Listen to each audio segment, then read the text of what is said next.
when I was learning how to be a director, I was also lecturing around the country.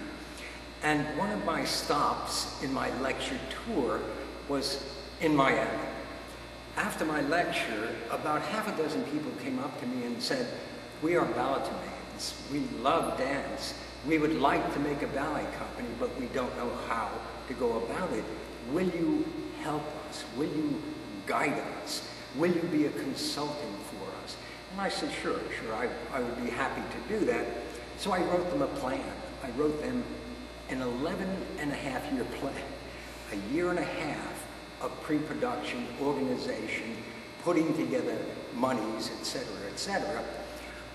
raising that visibility, the most important thing, because I understood very early on Miami is not a cultural destination. As I wrote the plan, provided them with that plan, they said, "Oh, we don't think anybody else can do this. You're the only guy we think we can do." And I said, "Well, wait a minute. I live in New York. I've spent my entire life professionally there. I don't think I would like to move." And they said, "Please, please." So at any rate, I went back to New York and I explained this to my wife, and she said, "Do you think it'll work?" And I said, "Well, you know, I have done some demographics, and I have found that at that particular time, 25, 6, 7 years ago, about 1,000 people a day were moving to South Florida." So what I decided to do was find out where they came from. And lo and behold, most of them were coming from areas where either I had danced or the New York City Ballet had danced. So I thought, gosh, we may have a silent audience. They may be there waiting. So I got excited about that because the opportunity to make a company from the ground up does not come along all the time. And of course, as I was thinking this through, I was saying to myself, gosh, I would like to make a company that I would like to have danced in. So at any rate, my wife said, "If you think this is going to work, let's do it." And bless her heart, she loved New York. We had a lovely 1890s brownstone in New York. But at any rate, bless her heart, we did come down here. We started all of this. Within my plan, I had a 3, a 5, and a 10-year production plan. And I put budgets to all of that. In other words, a map on which we could develop and evolve.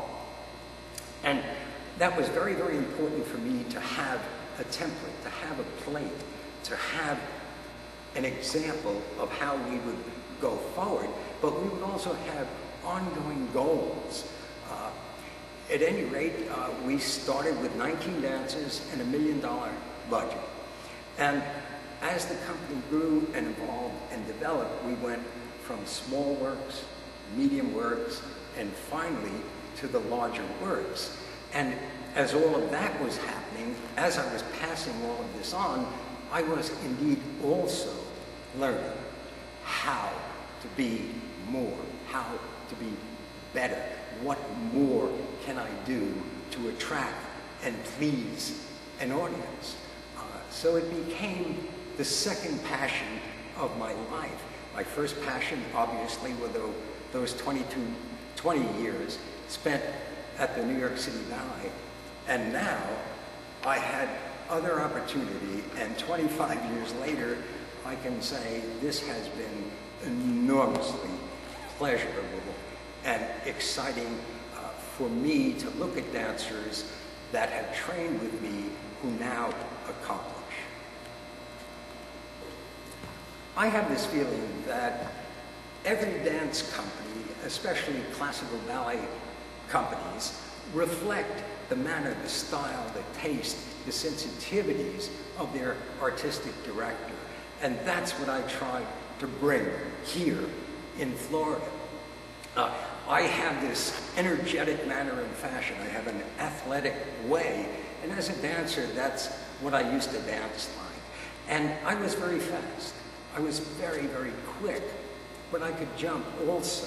And that's what I was trying to get up into our dances, but also to have them understand when you are on stage, even if it's an abstract ballet, you have to be something. You have to be somebody. Who are you in an abstract ballet? And I not only danced these things, but I investigated them. For instance, there's a Stravinsky Balanchine ballet called Violin Concerto. And it has a wonderful opening, a wonderful closing, and they all have this kind of Russian-esque sort of manner and fashion. In the middle are two pas de deux, very, very abstract pas de deux. I kept looking, I kept watching, I kept looking, I kept watching, and then I found out that all of this coming and going was a split up of Stravinsky and his first wife, and what he was feeling about her feelings when he was leaving her. So once you have those kinds of little bits of knowledge, you can begin to develop a role. You can be absolutely honest and pure and true to the original intent of these amazing and wonderful choreographers.